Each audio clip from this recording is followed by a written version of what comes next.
বন্ধুরা, আজকে আপনাদের জন্য রয়েছে একটা দারুণ মজাদার রেসিপি। আজকে দেখাবো খুলনার খুব বিখ্যাত চই ঝাল দিয়ে গরুর মাংস মাটির নিচের আলু বা পেস্তা আলু দিয়ে রান্না করে দেখাবো। তো পেস্তা আলুটা আগে ছোটো ছোটো করে কেটে সিদ্ধ করে নিয়েছি। এখন পানি ঝরিয়ে নিব। পানি ঝরানো হয়ে গেছে। এখন পাশের চুলায় আমি মাংসটা কষিয়ে নিব। আর আমার গরুর মাংসটা আগেই রান্না করা ছিল, আরেকটু মশলা দিয়ে এটা আমি কষাচ্ছি, কারণ পেস্তা আলুর জন্য আমি আরেকটু মশলা দিচ্ছি গরুর মাংসটায়। এখন তেলের মধ্যে পেঁয়াজ দিয়ে আরেকটু মশলা দিয়ে মাংসটা ভালোভাবে আবারও কষিয়ে রান্না করে নিচ্ছি।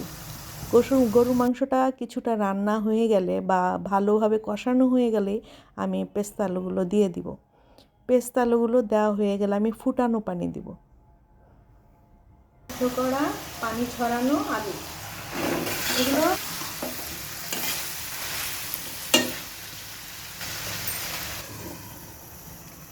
এখন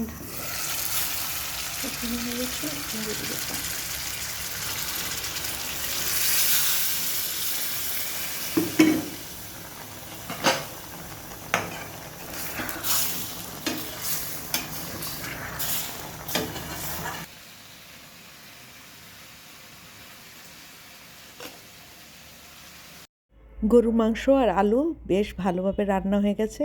এখন দিয়ে দিব চই ঝাল। চই ঝালগুলো দিয়ে আমি আরও 10 মিনিটের মতো রান্না করব, যেন চই ঝালগুলো একটু নরম হয়ে আসে। চই ঝালগুলো সিদ্ধ হতে হতে দিয়ে দিব 1 চা চামচ জিরা গুঁড়া। জিরা গুঁড়াটা ভালোভাবে মিশিয়ে আরও 2-3 মিনিট রান্না করে আমি পরিবেশন করব।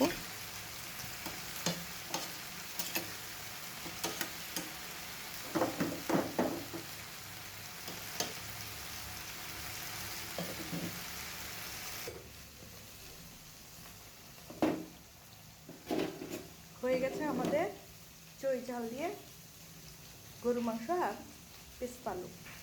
এখন দেখতে কত লোক নিয়েছে। এখন আমি পরিবেশন করব।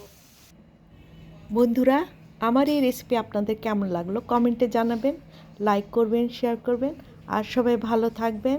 শুভরাত্রি। আসসালামু আলাইকুম।